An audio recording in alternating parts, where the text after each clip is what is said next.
இங்க ஒரு பையன் யாருக்கும் தெரியாம கொலை நடந்த இடத்துக்கு வந்து ஒளிஞ்சிட்டு பார்க்கறான். அப்ப அவனுக்கு பின்னாடி யாரோ அழுகுற மாதிரி குரல் கேக்குது.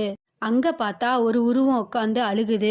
இவன் கொஞ்சம் கிட்ட போய் பார்க்கறான். அப்ப திடீர்னு அந்த உருவம் அவன பார்த்துட்டு அவன பிடிக்கிறதுக்காக கிட்ட வருது. அப்புறம் அது இருட்டுல மறைஞ்சிடுச்சு. திடீர்னு பார்த்தா அவன் பக்கத்துல வந்து அவனோட கைய பிடிச்சிருது. அவன் அத பார்த்து பயந்துட்டு அவங்க காருக்கு ஓடி போயிடுறான். அங்க பார்த்தா அவனோட தங்கச்சி தூங்கிட்டு இருக்கா.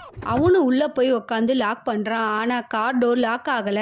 என்னான்னு பார்த்தா ஏதோ ஒரு துணி மாட்டிருக்கு. அதை எடுத்துட்டு லாக் பண்றான். அப்ப பார்த்தா அந்த உருவம் இவனை ஃபாலோ பண்ணிக்கிட்டே காருக்கு வந்துடுச்சு. அதை பார்த்த இவன் பயப்படுறான். அந்த உருவமும் காருக்குள்ள வரதுக்காக கார் விண்டோவை ஓப்பன் பண்ண ட்ரை பண்ணுது.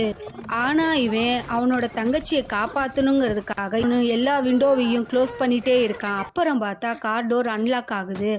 அப்ப அவங்க அம்மா வந்து இவங்க 2 பேரையும் காப்பாத்திடுறாங்க.